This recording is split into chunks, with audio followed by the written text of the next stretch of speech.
एक दिन जंगल में अजीब वाकया हुआ। अचानक आसमान से बर्फ गिरने लगी। वो जंगल जहां हमेशा गर्मी रहती थी अब बर्फ की सफेद चादर में लिपट चुका था। सब जानवर घबरा गए और अपने अपने घरों में दबक गए, लेकिन बंदर वो सबसे अलग निकला। वो दरख्त से नीचे उतरा और खुशी से नाचने लगा।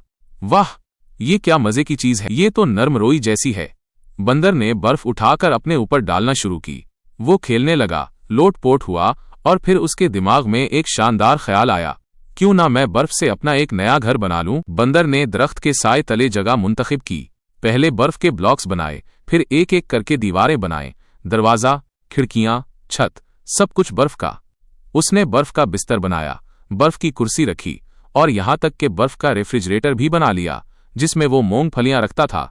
बंदर अब अपने बर्फीला बंगला में रह रहा था। सर्दी में भी वो कहता, ये सबसे कूल जिंदगी है। बंदर नदी के किनारे बैठा सोच रहा था, अब घर तो बन गया, अब जंगल वालों को क्या दिखाऊं। एक रेलगाड़ी। उसने बर्फ से सीधी लाइन में पटरी बनाई, दरख्तों के तनों से छोटे डब्बे तैयार किए और एक चम्मच को सीटी बना लिया।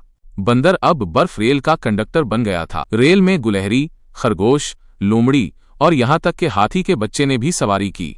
पूरा जंगल खुश था। बंदर का नाम हर जुबान पर था। मगर वक्त बदला, सूरज निकला और बर्फ पिघलने लगी। घर की दीवारें गिरने लगीं, रेल की पटरी बह गई और बंदर हैरान रह गया, मेरा सब कुछ खत्म हो रहा है। बंदर ने जल्दी से जानवरों को दरख्त पर चढ़ने को कहा ताकि कोई जख्मी ना हो।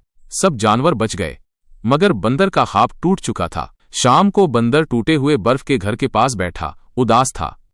एक गुलहरी आई और बोली, वीडियो तो जबरदस्त थी, मगर अफसोस किसी ने लाइक या सब्सक्राइब नहीं किया।